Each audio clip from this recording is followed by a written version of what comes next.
Good evening, everybody, and welcome to the Need for Speed. Whoa, hang on, hang on. What am I doing? What am I doing? Sorry about this.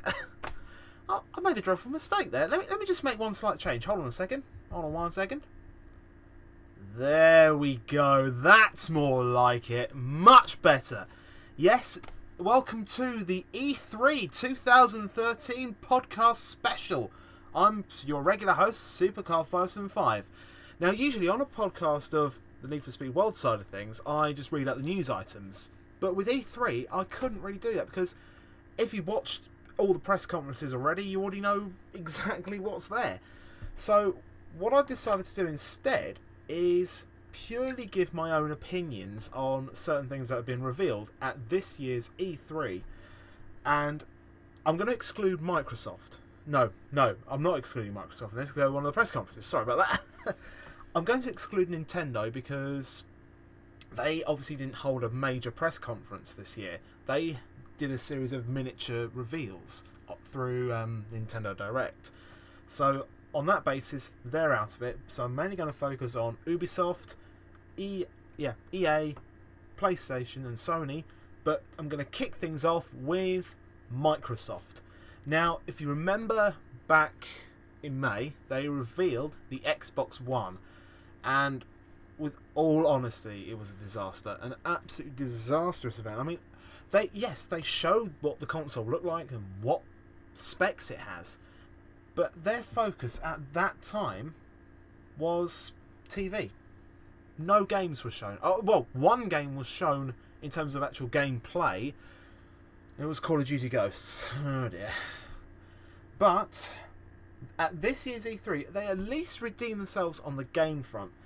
They showed off quite a few games that were there. I mean, loads of exclusives, including Titanfall, Killer Instinct, and of course, they surprised us all with the new Halo for Xbox One. And I will say, even though it was probably purely a CGI trailer, it still looked pretty damn amazing. I mean, come on. I didn't know what the game was. I mean, all I saw was this desert landscape and somebody walking across with a sort of a torn journey-like outfit. But I thought, what's this game then? And also this futuristic machine just suddenly rose up, and then all of a sudden wind was blowing.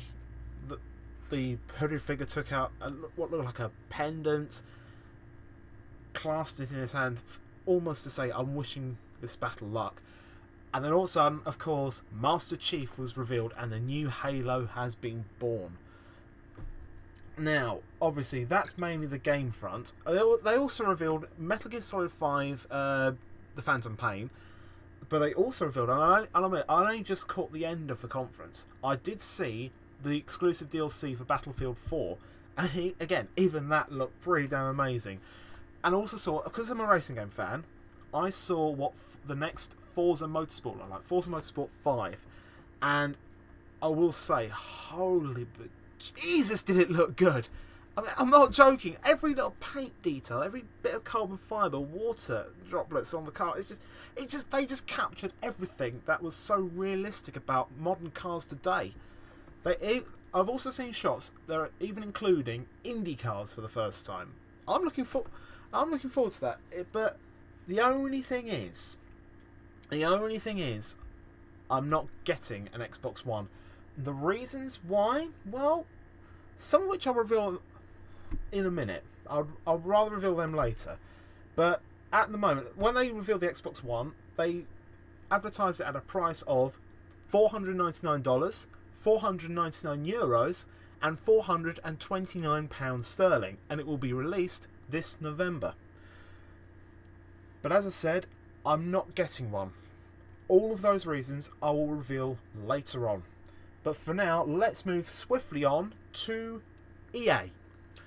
Now, with EA, as far as I can tell, they were really, really focused on two physics engines. They revealed so many games, but all of which ran on just two physics engines, Frostbite 3 and EA Sports Ignite. Now, lots of the games as well that they revealed, I'm going to be brutally honest here, were very similar to last year's titles for one major reason. EA Sports. They were far too focused on EA Sports yet again this year, and with all my honest opinion, it was dull to hear. Very, very dull. But don't get me wrong. Don't get me wrong indeed. I mean, all those EA Sports fans out there, the games looked incredible on EA Sports Ignite. They really showed off exactly how a facial recognition can be seen, and body deformation for fighting games and so on. And what it felt strange that all the EA Sports games ran off the same engine, but they felt like different games because obviously they're different type of sports, obviously. But right now I'm going to ignore EA Sports for a minute. I'm going to focus on what was revealed at EA's conference. On the Frostbite 3, we have seen... they started off with a surprise for us. They revealed the next Plants vs. Zombies game called Garden Warfare. It just shows really that, yes, Frostbite 3 is probably one of the most realistic looking physics engines I've ever seen in my entire life. Thanks to Battlefield 4 for that one. But it also shows it can look cartoony and really surreal, even with The Witcher 3. That looked really incredible. It was purely fantasy, but yet they looked realistic. I don't know how to explain that. They all looked incredible. And obviously, again, racing game fan here, Need for Speed Rivals was shown off, thanks to Ghost Games with an association with Criterion.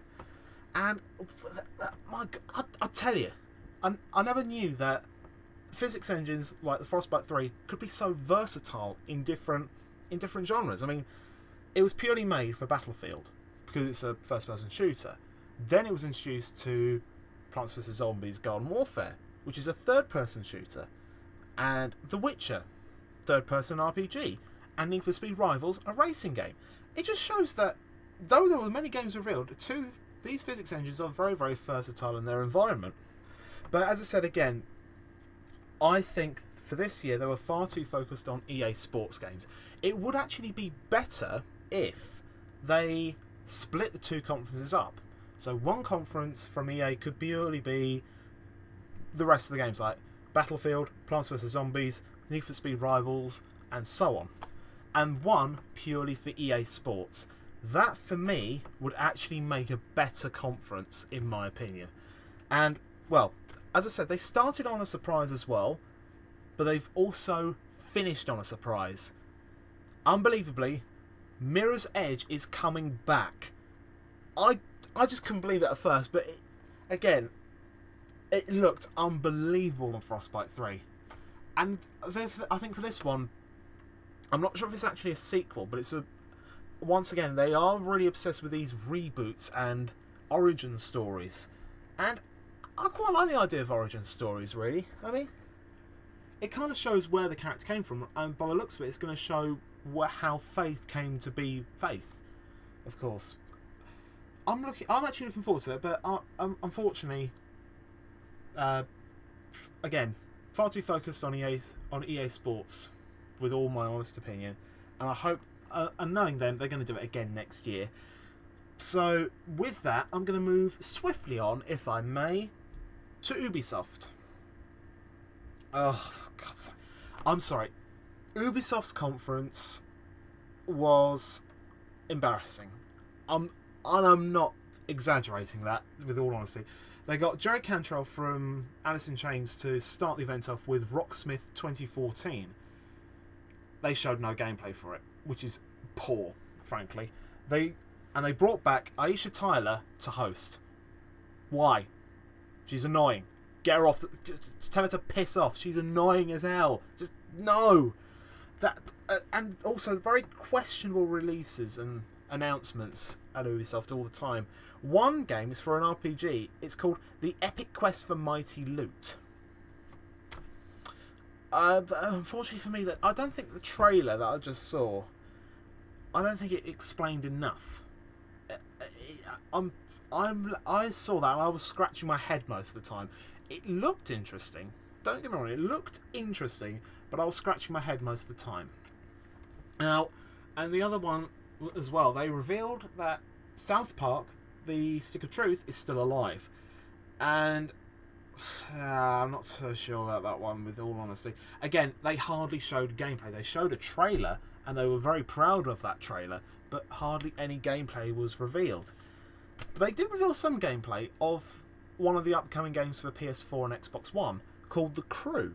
Now, The Crew is a very open world racing game, fully online, where you can basically manage a crew in all across the USA, okay? And it'll allow you to start crew battles. It's kind of like Need for Speed World in one way, and it's kind of like most other racing games like Midnight Club and that sort of thing. I'm still a bit skeptical about it, with all honesty. I just don't get it at the moment. The other one I don't get is the Rabbids TV series, and it's going to be an interactive TV series. But again, why? Just I don't want the Rabbids around anymore. With all due respect, they are the most annoying little shits I've ever had to encounter. And that's Ubisoft's problem, I think. They were far too focused on the family-friendly games and software, and of course party games like Just Dance 4. But they really didn't focus that much on the big AAA releases like Assassin's Creed 4 and Watch Dogs. When they said, oh yeah, we're still doing AC4 and Watch Dogs, they showed trailers.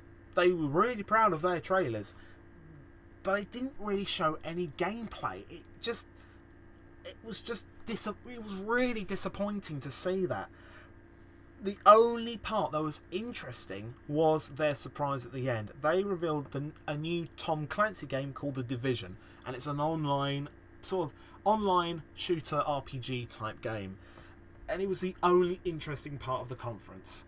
It was, oh dear. But overall, I thought Ubisoft's conference was really embarrassing, and for some of the AAA titles, they had to rely on another conference to reveal their games. And with that, I'm going to move swiftly to the last conference of the day, Sony. And with Sony's conference, my God, I'm just going to say right off the bat, they won E3 this year, and here's why, okay? They had a new IP coming called The Order 1886, and all of the games that we saw at Sony's conference ran on their physics engines. And it ran in-game on the PS4. And I tell you, they looked the bollocks. They were incredible to see. And I know that Quantum Dream are the makers behind Heavy Rain and Beyond Two Souls. And they are very much, they made a physics demonstration called, I can't remember the exact name, but it involved a sorcerer, and it was actually kind of like a movie studio as well. It showed how clever the physics engine can be, and I absolutely loved looking at it. Every facial recognition detail was just spot on. I loved it, absolutely loved it. And the other one, of course, they revealed the PlayStation 4 system itself. And with the PlayStation 4, I will absolutely say, hand on heart, I love the design. It actually looks like a futuristic console, unlike the Xbox One. I'll get onto that a little bit later on, okay? They've also revealed that well, not so much new IPs, but a long-running IP, of course. They revealed Final Fantasy for the PS4 as well. And they showed the title at the end, Final Fantasy Versus 13. That title had been scrapped for Final Fantasy 15. It's still set in the same universe, it's just a different title. That's the only difference. And again, like every game that was shown off on PS4 looked unbelievable. But Square Enix didn't stop there. They showed Kingdom Hearts 3, and nobody could believe that Kingdom Hearts 3 was there. Sorry. Really sorry about that. Kingdom Hearts 3 looked unbelievable. Really cartoony visuals, but with PS4 pure graphics. And as I said, they revealed the PlayStation 4 as well.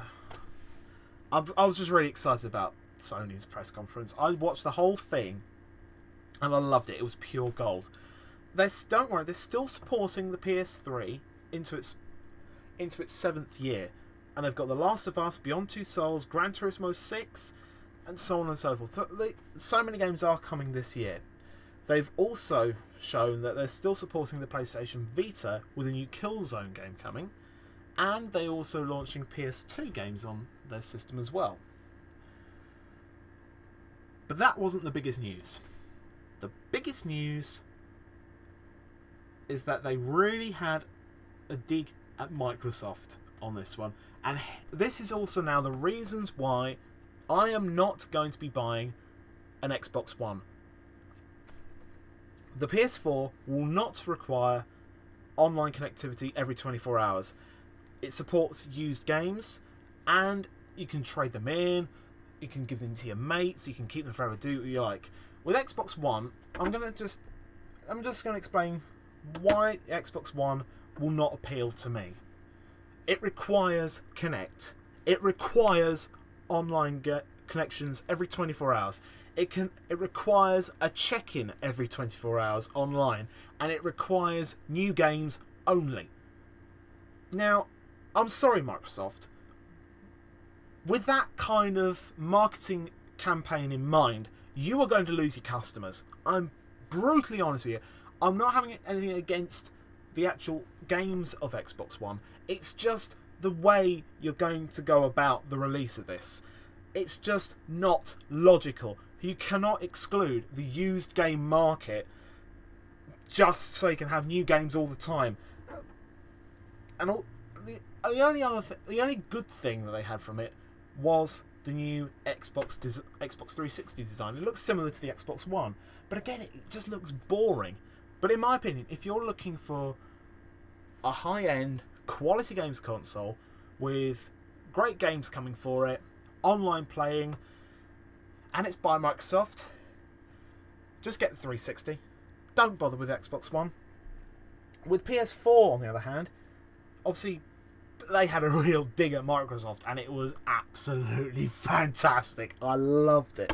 They even released a little video where they demonstrated how you can share your games on PlayStation 4.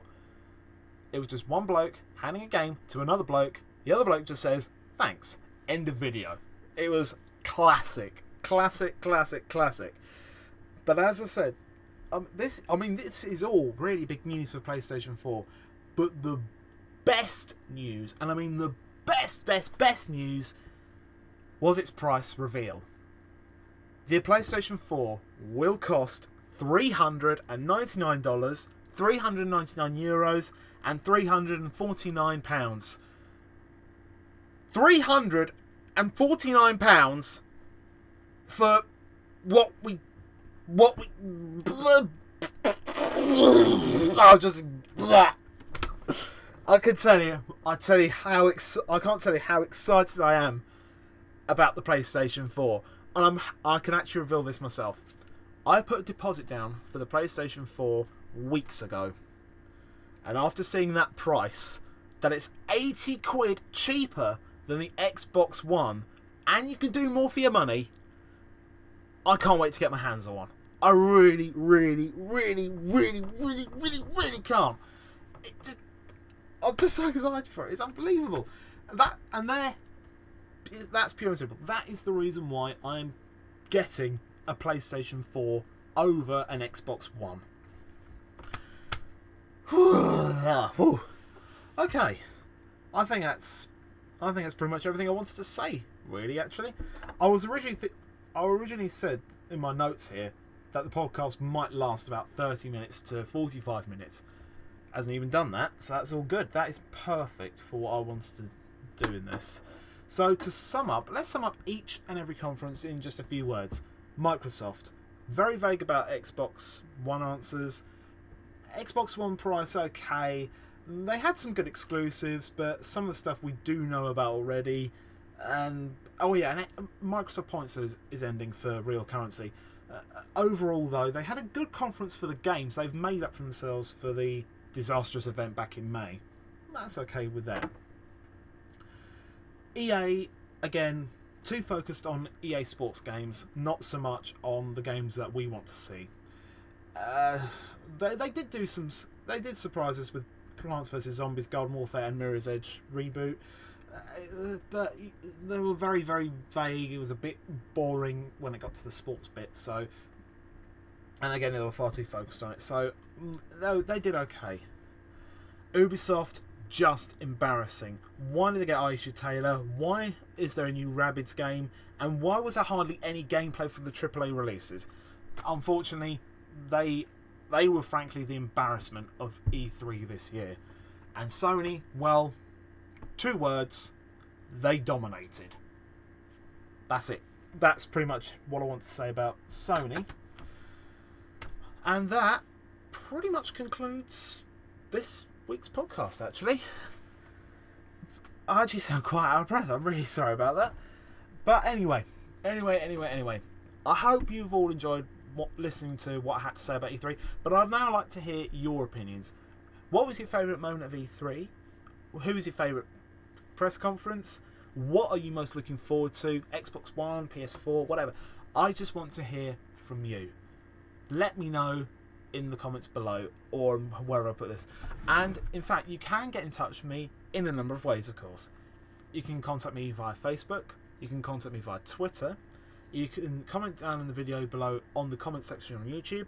And I will be posting this in the regular forums that I go to.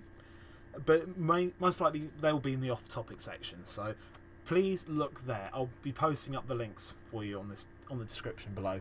And for those who are interested in the Need for Speed World podcast, that is coming back in 2 weeks' time. So please keep your ears peeled for that. So with that, I hope you've all enjoyed me listening to Sorry. I hope you've all enjoyed me talking to you what I thought of E3 this year. And with that, it's time for me to sign off. Thank you very much for listening, everybody. This has been Supercar 575, and this has been the E3 2013 UK podcast special. Thanks for listening. See you in 2 weeks' time. Goodbye.